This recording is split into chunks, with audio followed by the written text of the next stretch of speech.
Hello दोस्तों, कैसे हैं आप सब। आशा करता हूँ आप लोग बहुत ही अच्छे होंगे। आज आपको बताएंगे आम्ल और भस्म की परिभाषा। क्लास 10th के लिए बोर्ड एग्जाम के लिए बहुत इम्पोर्टेंट क्वेश्चन है कि आम्ल किसको कहेंगे, भस्म किसको कहेंगे। आखिर आम्ल क्या होता है, भस्म क्या होता है, दोनों में हम लोग डिफरेंट समझेंगे कि आम्ल का परिभाषा किस तरह से हम लोग देंगे, भस्म का परिभाषा किस तरह से देंगे।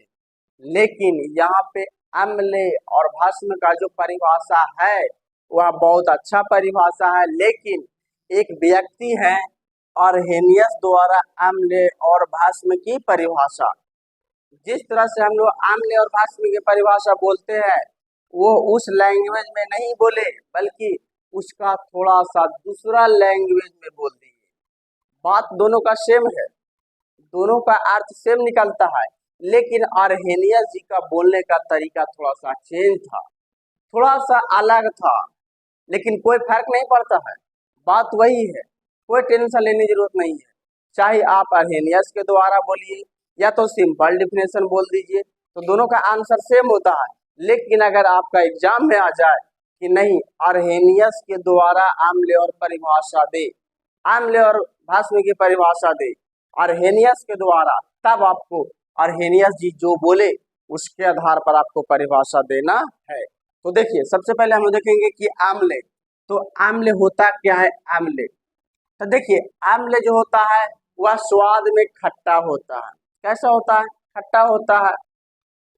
सिंपल सा, जिसका जलीय विलयन खट्टा होता है उसे आम्ल कहते हैं।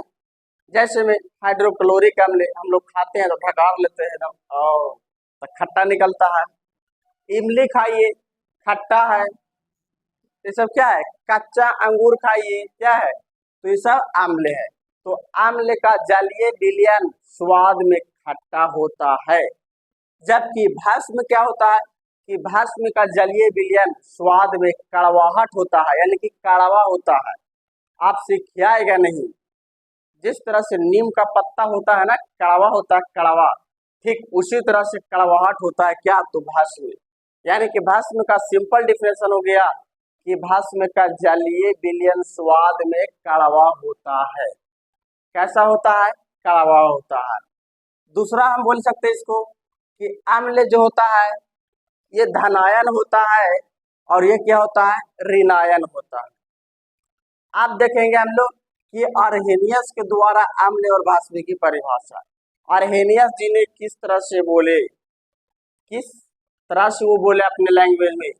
अभी तो मैंने आपको बता दिया कि अम्ल का जलीय विलयन स्वाद में खट्टा होता है और भस्म का जलीय विलयन स्वाद में कड़वाहट होता है। उसे क्या कहेंगे? भस्म कहेंगे। जिसका खट्टा रहेगा उसको क्या कहेंगे? अम्ल कहेंगे। तो अब देखेंगे हम लोग अर्हेनियस के द्वारा। तो सबसे पहला हम लोग देखेंगे अम्ल किनके द्वारा देख रहे हैं? अर्हेनियस के द्वारा।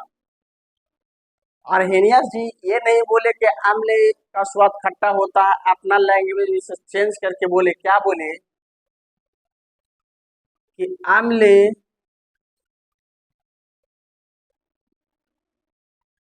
वह पदार्थ है जो जल में घुलकर, अम्ल वह पदार्थ है जो जल में घुलकर हाइड्रोजन आयन देता है। हाइड्रोजन आयन यानी कि पॉजिटिव हाइड्रोजन आयन देता है। यही अर्हेनियस जी ने बोले। अम्ल वह पदार्थ है जो जल में घुलकर हाइड्रोजन आयन देता है। क्या देता है? हाइड्रोजन आयन देता है। अब देखेंगे इसका एग्जाम्पल हम लोग। जैसे में एग्जाम्पल क्या हो जाएगा? HCl हाइड्रोक्लोरिक अम्ल, सल्फ्यूरिक अम्ल H2SO4। तो क्या हो गया? ये हो गया अम्ल। अब इन्होंने भस्म के परिभाषा किस तरह से बोले कि भस्म किसको कहेंगे। तो देखिए, आपको अम्ल समझ में आ गया। आप बताते हैं भस्म, आखिर भस्म किस तरह से इसको जवाब दिए। तो बोले भाष्य में वह पदार्थ है जो जल में घुलकर हाइड्रोक्साइड देती है।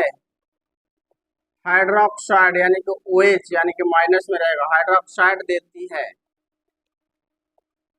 हाइड्रोक्साइड देती है। क्या बोले? भस्म में वह पदार्थ है जो जल में घुलकर हाइड्रोक्साइड आयन देती है, यानी कि यहाँ पे हाइड्रोक्साइड आयन OH नेगेटिव मिलेगा। जैसे में हम लोग समझेंगे एग्जाम्पल, सोडियम हाइड्रोक्साइड NaOH क्या है? सोडियम हाइड्रोक्साइड OH है।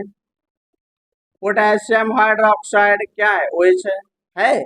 ये क्या हो गया? भस्म। अगर आपको एग्जाम में आ जाए कि अर्हेनियस के द्वारा अम्ल और भस्म की परिभाषा दीजिए, तो सिंपल डिफिनेशन आपको बोलना है कि अम्ल वह पदार्थ है जो जल में घुलकर हाइड्रोजन आयन देता है, उसे अम्ल कहते हैं। और भस्म क्या होता है कि भस्म वह पदार्थ है जो जल में घुलकर हाइड्रोक्साइड आयन देती है, उसे भस्म कहते हैं। तो ये हो गया अम्ल और भस्म में अंतर।